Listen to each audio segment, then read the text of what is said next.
그 매년 반복되는데요. 영화 발전기금 예산이 이렇게 뭐 줄었다, 어떤 항목들이 빠졌다 뭐 이렇게 하는데 사실 뭐 이게 근본 원인은 개별 정책의 문제라기보다는 시스템의 문제고 결국에는 우리가 시스템을 어떻게 바꿀 것인지 이런 시선으로 봐야 된다라는 말씀을 제일 먼저 드릴 거고요.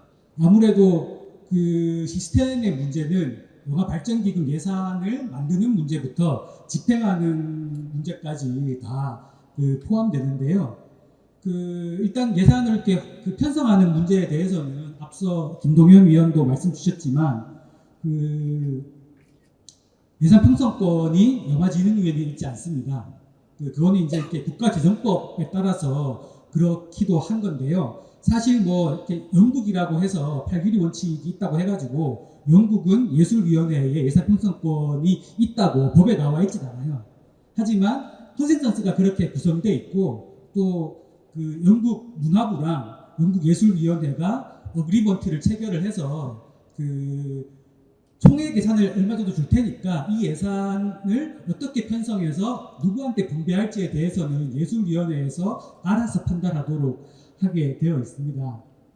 그래서 우리나라 같은 경우에도 뭐 법적으로 안전장치를 두는 것도 필요하겠지만 법적인 내용들을 이렇게 바꾸기가 어렵다면 문화부와 영화진흥위원회, 영화계가 같이 이렇게 협의를 해서 최소한 어느 정도의 의한 범위 내에서 어떤 사업들을 어떻게 편성할 것인가에 대해서는 영화인들이 참여하는 방식으로 영화진흥위원회가 결정하도록 해야 되는 거 아닌가. 그리고 여기서 제일 중요한 게 영화계가 현장에 가장 전문성이 있고 현장성에 기반해야만 효율적으로 예산을 편성하고 집행할 수 있다는 신뢰와 합의가 필요하다라는 것을 짚고 싶습니다. 이어서는 이제 어떻게 집행할 것인가 집행에 대한 이야기인데요. 사실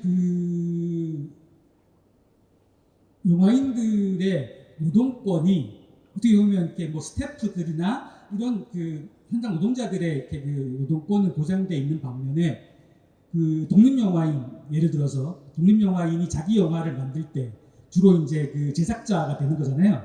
자기 영화 자기가 만드는 거니까 그러면 사실 영화를 만드는 노동자임에도 불구하고 현재 영화진흥위원회에서는 사용자로 이렇게 취급을 하는 거죠. 그래서 독립영화를 만드는 감독이나 이렇게 프로듀서는 실제 노동행위를 함에도 불구하고 노동행위에 대한 노동자성을 인정받지 못하고 있습니다.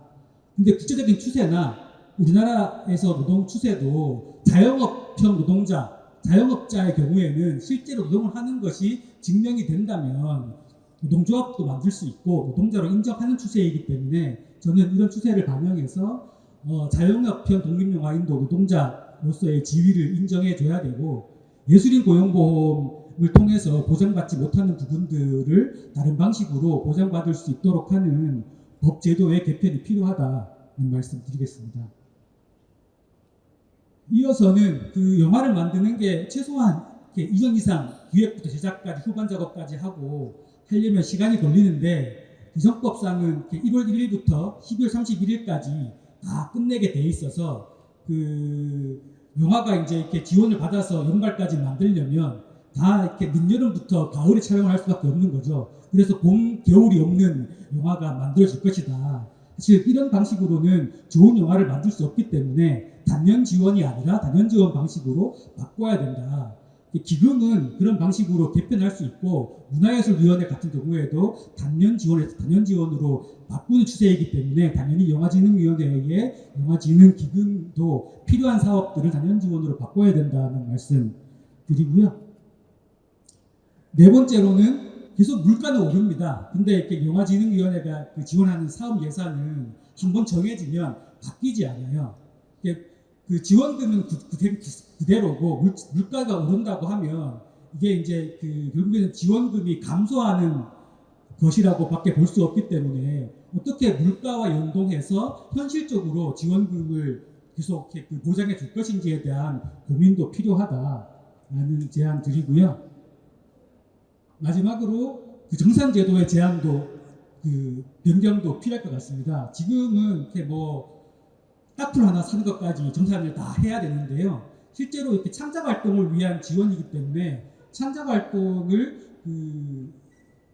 활성화시키는 방식으로 정산제도를 바꿀 필요가 있고, 소액 정산 같은 경우에는 간이정산 방식으로 바꾸는 게 실제로 이렇게 영화진흥위원회나 업무를 하는 기관에서도 효율성이 있는 방식이기 때문에 지원을 받는 예술인들이나 영화인들을 돈을 떼먹는 가능성이 있는 나쁜 놈으로 보지 말고 신뢰하고 좀 지원금을 주는 것도 필요하고, 큰 금액 지원 같은 경우에도 세부 정산보다는 대항목 중심으로 정산하는 것으로 개편하는 것이 필요할 것 같습니다.